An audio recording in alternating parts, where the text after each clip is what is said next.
जय श्री कृष्णा। राधे राधे दोस्तों मकर संक्रांति का त्यौहार आ रहा है, इसलिए आप सभी को मकर संक्रांति पर्व की हार्दिक शुभकामनाएं। दोस्तों, अपने पिछले वीडियो में हम जान चुके हैं कि मकर संक्रांति का त्यौहार क्यों मनाया जाता है। आज के वीडियो में हम जानेंगे कि मकर संक्रांति के दिन किन चीज़ों का दान करना उत्तम माना जाता है। वे कौन सी चीज़ें हैं जिनका दान करने से अनंत गुना पुण्य फल के भागीदार बन सकते हैं। दोस्तों, मकर संक्रांति का त्यौहार हमारे भारत देश में ही नहीं बल्कि पूरे विश्व में मनाया जाता है। फ़र्क बस इतना है कि सभी जगह यह अलग अलग नामों से और अलग अलग तरीके से मनाया जाता है। मकर संक्रांति एक बहुत ही पवित्र और पुण्य कमाने का दिन है। इस त्यौहार में स्नान और दान का बहुत अधिक महत्व है। हमारे शास्त्रों में भी दान की बहुत अधिक महिमा बताई गई है। वैसे तो दान कभी भी किया जाए निष्फल नहीं होता, उसका हमें 4 गुना फल मिलता है।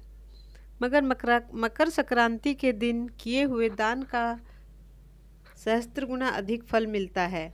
इसलिए आज के दिन सभी लोग कुछ न कुछ दान अवश्य करते हैं और करना भी चाहिए। मकर संक्रांति का दिन बहुत ही शुभ माना जाता है, क्योंकि मकर संक्रांति से सभी शुभ कार्य शुरू हो जाते हैं। दोस्तों, सूर्य 6 महीने दक्षिणी गोलार्ध में और 6 महीने उत्तरी गोलार्ध में रहता है।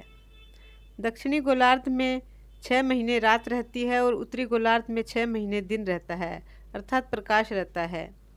मकर संक्रांति के दिन सूर्य उत्तरी गोलार्ध में आ जाता है, इसलिए रातें छोटी और दिन बड़े होने लग जाते हैं और सृष्टि में एक तरह का प्रकाश और सकारात्मक का विस्तार होने लगता है।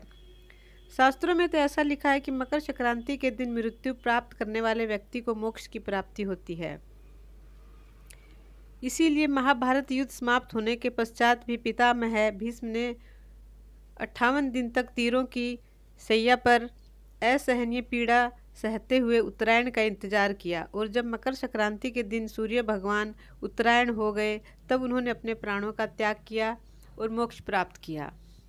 दोस्तों, मकर संक्रांति पर्व की महिमा अनंत है और इस दिन किया हुआ दान भी अनंत गुना पुण्य फल प्रदान करने वाला होता है।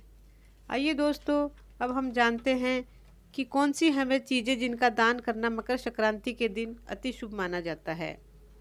शास्त्रों के अनुसार मकर संक्रांति के दिन सफ़ेद तिलों के साथ गाय का दान करना शुभ माना जाता है, मगर सभी के लिए यह संभव नहीं है। इसलिए अब छोटी सी चांदी की गाय सफ़ेद तिलों के साथ किसी ब्राह्मण को दान कर सकते हैं।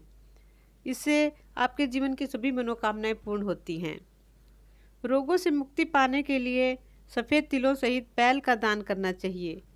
अगर आपके लिए यह संभव नहीं है तो आप चांदी, तांबे, पीतल या किसी धातु का भी बैल सफ़ेद तिलों के साथ दान कर सकते हैं। इससे आप स्वास्थ्य लाभ प्राप्त कर सकते हैं। उपरोक्त दान आप नहीं कर सकते तो कोई बात नहीं, अब मैं आपको उन कुछ चीज़ों के बारे में बताऊंगी जो आप सभी अपनी हैसियत के अनुसार दान कर सकते हैं और करना भी चाहिए। इन चीज़ों का दान कोई भी कर सकता है। दोस्तों, मकर संक्रांति नवग्रहों के राजा सूर्यदेव और उनके पुत्र शनिदेव की कृपा पाने के लिए एक बहुत ही उत्तम दिन है।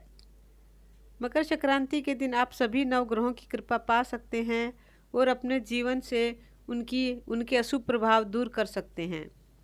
मकर संक्रांति के दिन नवग्रहों से संबंधित दान ही किए जाते हैं, जिससे आपकी कुंडली में इन ग्रहों का अशुभ प्रभाव कम हो जाए और आप एक खुशहाल जीवन व्यतीत कर सकें।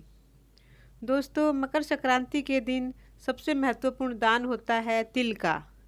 तिल सूर्य और शनिदेव को अर्पित की जाने वाली चीज़ों में से मुख्य चीज़ है, और तिल का दान करने से सूर्य और शनि दोनों की कृपा आपको मिलती है और उनके अशुभ प्रभाव दूर होते हैं। दोस्तों, तिल का दान क्यों महत्वपूर्ण है, इसके बारे में एक पौराणिक कथा है जो इस प्रकार है। सूर्य भगवान अपने पुत्र शनि को पसंद नहीं करते थे, क्योंकि छाया पुत्र होने के कारण उनका रंग रूप कालिमा लिए हुए था। वे उन्हें अपना पुत्र भी नहीं मानते थे। काफ़ी वर्षों पश्चात जब सूर्य भगवान को अपनी गलती का एहसास हुआ और अपने पुत्र शनि पर उनका वात्सल्य भाव उमड़ा, तो वे शनि के घर उनसे मिलने गए। तब शनिदेव ने खुश होकर काले तिलों से उनकी पूजा की और उनका स्वागत किया। ये मकर संक्रांति का ही दिन था दोस्तों। सूर्य भगवान ने खुश होकर शनिदेव को वरदान दिया कि जो भी मकर संक्रांति के दिन तिलों से मेरी पूजा करेगा उसके सब दुख दूर हो जाएंगे। मकर संक्रांति के दिन सफ़ेद और काले दोनों ही तिलों का दान करना उत्तम माना जाता है। काले तिलों के दान से सूर्य देव और शनिदेव की कृपा मिलती है और सफ़ेद तिल के दान से भगवान विष्णु की कृपा मिलती है। दोस्तों, दूसरी महत्वपूर्ण चीज़ है गुड़। जी हाँ दोस्तों, गुड़ का दान करना भी मकर संक्रांति के दिन अति शुभ माना जाता है। इससे सूर्य, शनि और गुरु ये तीनों देवता प्रसन्न होते हैं और आपको उनकी कृपा मिलती है। आप गुड़ का दान किसी गरीब व्यक्ति में कर सकते हैं और आप चाहे तो गायों को भी गुड़ खिला सकते हैं। आप तिल और गुड़ से बने लड्डू और रेवड़ी का भी दान कर सकते हैं। इससे आपका तिल और गुड़ दोनों का दान एक साथ हो जाएगा। तीसरी महत्वपूर्ण चीज़ है खिचड़ी। खिचड़ी का भी मकर संक्रांति पर दान करना अति शुभ माना जाता है। उत्तर प्रदेश में तो मकर संक्रांति के त्यौहार को ही खिचड़ी का त्यौहार के नाम से जाना जाता है। मकर संक्रांति के दिन बनाई जाने वाली खिचड़ी में मूंग चावल के साथ काली उड़द की दाल का प्रयोग भी किया जाता है, जो शनि देव को अति प्रिय है। चने की दाल का प्रयोग अगर किया जाए तो इससे बृहस्पति देव भी प्रसन्न होते हैं। दोस्तों, मूंग की हरी दाल बुध ग्रह, काली उड़द की दाल शनिदेव और चने की दाल बृहस्पति ग्रह की प्रतीक मानी जाती हैं। चावल सूर्य देव को अर्पित किए जाते हैं, जो अक्षत कहलाते हैं और अक्षय फल प्रदान करते हैं। खिचड़ी में आप सब्जियों का और मसालों का भी प्रयोग कर सकते हैं, जिससे सभी नवग्रहों की कृपा आपको प्राप्त होगी। खिचड़ी का भोग आप मकर संक्रांति के सुबह सुबह सभी देवी देवताओं को लगाने के पश्चात उसका वितरण कर दें और स्वयं भी ग्रहण करें। चौथी महत्वपूर्ण चीज़ है शुद्ध घी। जी हाँ दोस्तों, मकर संक्रांति के दिन आप शुद्ध घी का दान अवश्य करें। अगर आप ज़्यादा घी का दान नहीं कर सकते तो आप खिचड़ी में ही थोड़ा सा शुद्ध घी डालकर उसका दान कर दें। देसी घी अर्थात शुद्ध घी काफ़ी महंगा होता है, सभी लोग इसे खरीद नहीं सकते और इसका दान भी नहीं कर सकते। मगर दोस्तों, दान करते समय मात्रा नहीं देखी जाती, ये देखा जाता है कि आपने अपनी हैसियत से अर्थात कुल पूंजी में से कितना दान किया है। एक गरीब व्यक्ति द्वारा किया गया 50 ग्राम घी एक करोड़पति द्वारा किए गए 50 किलो घी से कहीं ज़्यादा महत्वपूर्ण हो सकता है। देसी घी का संबंध सूर्य और बृहस्पति देव से माना जाता है। इनका दान करने से ये दोनों देवता प्रसन्न होते हैं।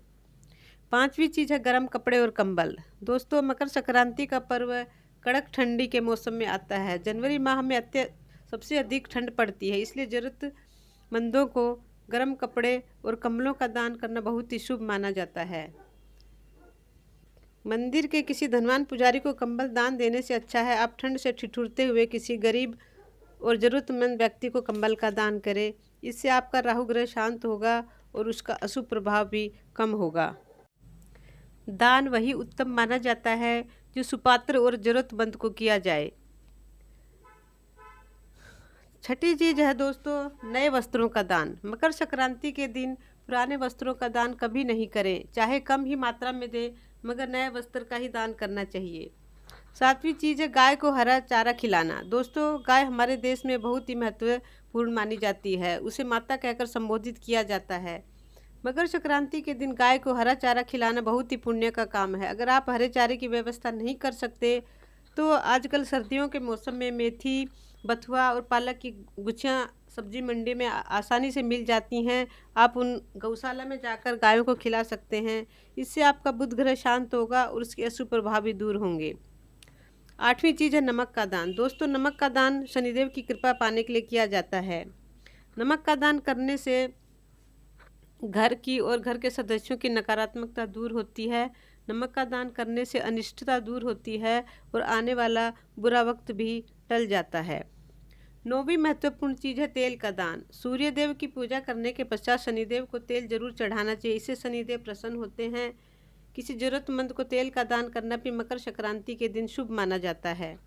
दोस्तों, अब मैं आखिरी महत्वपूर्ण दान की वस्तु बताने जा रही जो बहुत ही महत्वपूर्ण भी है और सभी को आसानी से मिल भी जाती है। वह दान है अन्न का दान। जी हाँ दोस्तों, इस दिन पक्षियों को अन्न का दान करना बहुत ही पुण्य का काम माना जाता है। आप पक्षियों को गेहूं, ज्वार, बाजरा, चावल, जौ, चना आदि कोई भी अनाज डाल सकते हैं। आजकल बाज़ार में सतनाजा भी मिलता है जिसमें 7 प्रकार के अनाज मिश्रित होते हैं। आप वह लाकर भी पक्षियों को डाल सकते हैं। पक्षियों को चुग्गा पानी देना अति पुण्य का काम माना जाता है। आपके घर में जो भी अनाज है उसे पक्षियों को अवश्य डालें। बहुत से लोग तो इस दिन पक्षियों को चुग्गा डालने का नियम लेते हैं और साल भर अगली संक्रांति तक ये नियम निभाते हैं। ये अच्छी बात है दोस्तों। भगवान ने हमें जो कुछ भी प्रदान किया है उसमें से कुछ हिस्सा पशु पक्षियों का भी होता है, इसलिए अन्न का दान तो कम से कम अवश्य करें। सतनाजा का चुग्गा पक्षियों को डालने से सभी नवग्रहों से संबंधित दान हो जाता है। यदि आप कुछ भी दान करने की स्थिति में नहीं हैं तो पक्षियों को थोड़ा सा अनाज डालकर भी आप नवग्रहों की कृपा पा सकते हैं और मकर संक्रांति के दिन अक्षय पुण्य के भागी हो सकते हैं। दोस्तों, मैं ये नहीं कहती कि आप उपरोक्त सभी चीज़ों का दान करें। अपनी हैसियत के अनुसार जितना हो सके उतना अवश्य करें। जो चीज़ें मैंने बताई हैं इनमें से आप 1, 2, 3, 4 जो जितना भी कर सकते हैं उतना दान कीजिए। दोस्तों, आप त्यौहार मनाते हैं, अच्छी बात है, मगर आपकी वजह से कोई त्यौहार मनाए ये उससे भी अच्छी बात है।